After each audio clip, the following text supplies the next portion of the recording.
এই পুরানো হেলমেটগুলো একসময় যুদ্ধক্ষেত্রে নীরবে সৈনিকদের মাথা রক্ষা করেছে। তারা কথা বলেনি, কিন্তু প্রতিটি আঘাতের স্মৃতি বয়ে বেরিয়েছে। বছরগুলো পার হয়ে গেছে, ব্যবহারের ধরন বদলে গেছে, কিন্তু এখনও সুরক্ষার চাহিদা রয়ে গেছে। তার এগুলোকে ফেলে দেওয়া হয় না, বরং দ্বিতীয়বার জীবন দেওয়া হয়। প্রথম ধাপে প্রতিটি হেলমেট যত্ন করে জড়ো করা হয়। কোনগুলো এখনও শক্তিশালী সেগুলো বাছাই করা হয়। তারপর পুরানো আবরণ সাবধানে খুলে ফেলা হয়।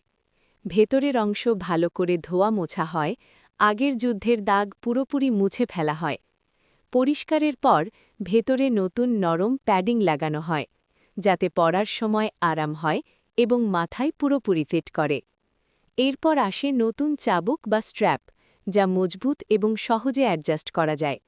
সবকিছু ঠিকঠাক ফিট হয়ে গেলে বাইরের শেল নতুন করে রং করা বা পালিশ করা হয়। প্রতিটি পার্টস একে একে জোড়া দেওয়া হয়, তারপর কঠোর পরীক্ষা, শক্তি, সেফটি সবকিছু চেক করা হয়। কোনো ছোটখাটো সমস্যা দেখলে আবার কাজ করা হয়। এখানে কোনো জলদি নেই, শুধু নিখুঁত দায়িত্ববোধ কাজ করে।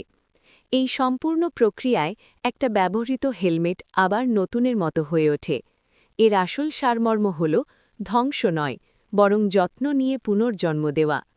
এভাবেই একটা পুরানো সামরিক হেলমেট আবার দায়িত্ব পালন করতে ফিরে যায়, পূর্ণ আস্থা নিয়ে নতুন যাত্রায়।